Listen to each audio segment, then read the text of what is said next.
Hi friends, లత అనే అమ్మాయి ఒక పెద్ద ఆఫీస్లో వర్క్ చేస్తూ ఉండేది. ఒకరోజు ఆఫ్టర్నూన్ సురి అనే అమ్మాయి లత దగ్గరికి వచ్చి, లత నాకు కొంచెం హెల్ప్ చేస్తావా, రేపు మార్నింగ్ కల్లా నేను ఒక ప్రాజెక్ట్ సబ్మిట్ చేయాలి అని అడుగుతుంది. లత కాదనలేక సిరికి ఒక స్మైల్ ఇచ్చి రాత్రంతా కష్టపడి ప్రాజెక్ట్ అంతా హెల్ప్ చేస్తుంది.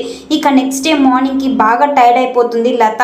అలా ఉండగా ఇంతలో రాహుల్ అనే అబ్బాయి వచ్చి, లత నాకు కొంచెం హెల్ప్ చేస్తావా, పీపీటీ ప్రజెంట్ చేయాలి అని అడుగుతాడు.